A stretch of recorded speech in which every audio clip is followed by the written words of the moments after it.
Hello and welcome to the Wild Stride. Today, me and Obi are taking on our 14th Munro, Mount Keane, Scotland's most easternly Munro. Oh, this is neat. Got a wee makeshift gun range here. That's where you perch the rifle. The target's way down there, that's pretty cool. Right, okay, so there's two paths here. I'm not entirely sure which way to go, so let's have a quick look at this information board. Huh. Interesting. For this one, me and Obi will have to walk 30 kilometres in order to bag Mount Keane. And let me tell you, I'm not too keen on that. Ah, gosh, that was terrible. On this trail, we're making our way through this native Caledonian pine forest, which is a lovely change to the scenery, as usually it's just vast emptiness of green and hills. So this is a nice little switch up. Mount Keane can be done by two different routes. The first and southern one is a measly and feeble 17 kilometres. But if you are a far more awesome and cooler adventurer, you can opt to do the northerly route, which is 30 kilometres. Only the most daring and brave hikers would take on such a challenging route. Which begs the question, why me and Obi didn't choose to do the 17 kilometre one and opted to do this one. We should have done the southern one. We should have. Yeah.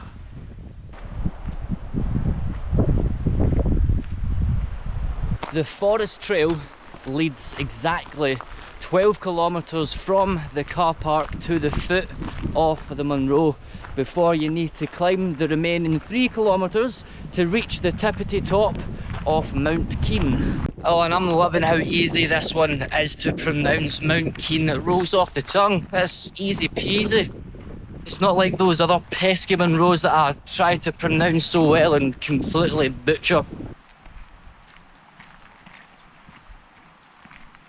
Right, we've been walking for exactly 2 days, or what feels like 2 days, but it's only been 2 hours, and we have clocked 7.5 kilometres, so we are officially halfway there from reaching the top of Mount Keane.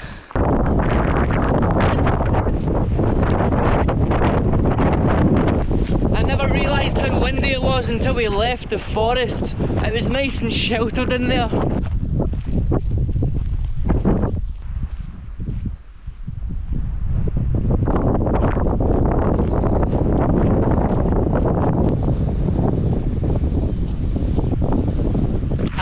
Kilometres in, and we can finally see the Munro. There's Mount Keane.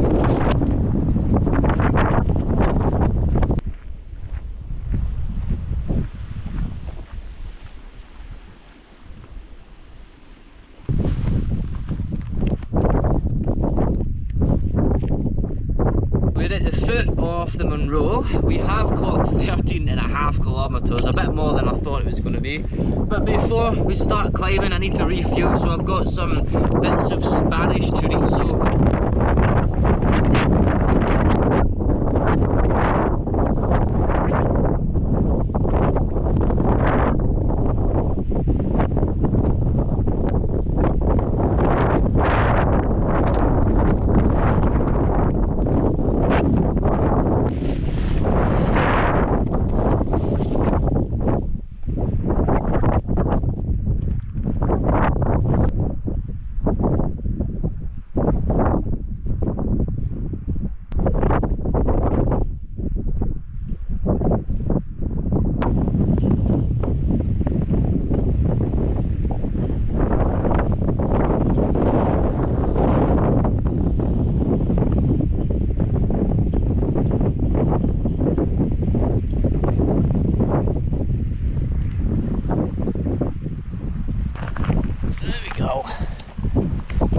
That bridge isn't entirely dog friendly, I'm afraid.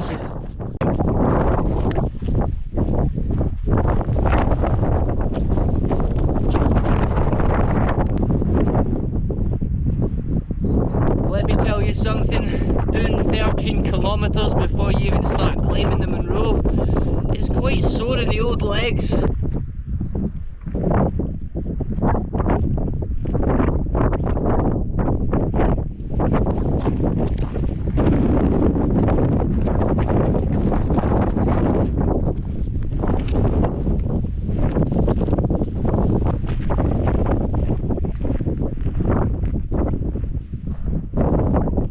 My hardest just to keep my head down and focus on each step, but I keep catching a glimpse of the top and there's still so much more to do. Oh, I'm knackered. Closing in on the top of Mount Keene, and we've been treated to a pretty decent view.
Chicken.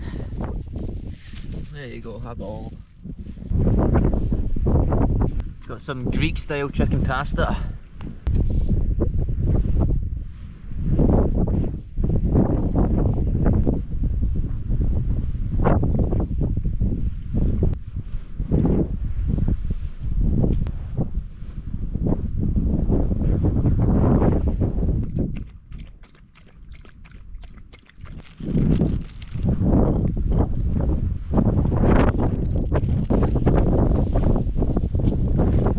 I don't want my hat to be blown away, so it's going in the bag.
Way over there.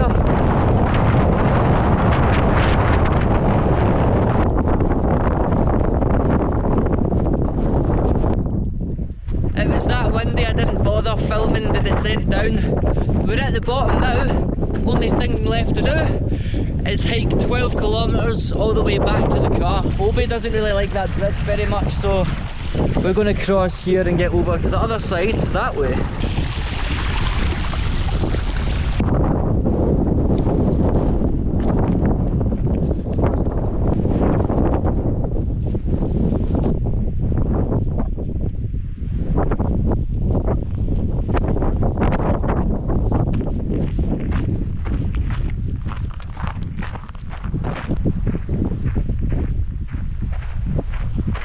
Sit rep, we we've made some really good progress. We no longer have visuals on the Munro. My watch, however, is quite dead, so I'm not entirely sure what hour we're on or how many kilometres I've done, but I'll figure it out once I get back to the car.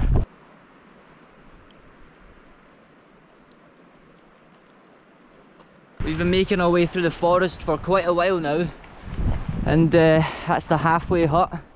Well, that hut back there is exactly halfway from the car park and halfway from the top of the mountain, meaning if that full trek is 15 kilometres from the car park to the top, we've got roughly about 7.5 kilometres left to do.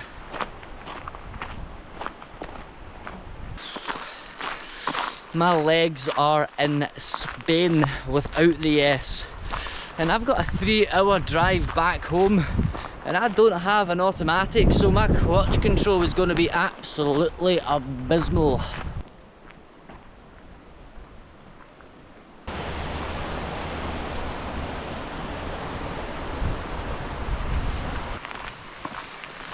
My feet are no longer sore.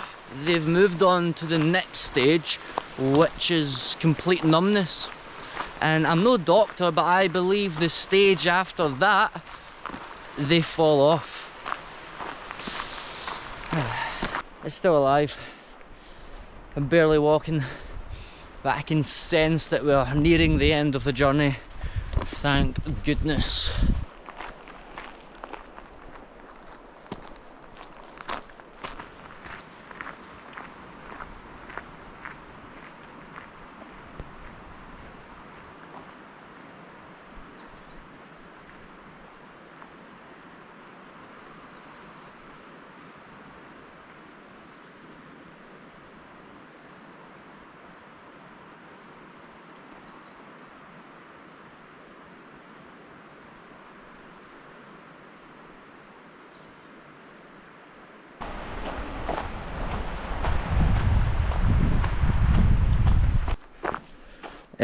I think somebody must have heard me making fun of the fact they didn't have a map on the map board, and they've quickly installed that.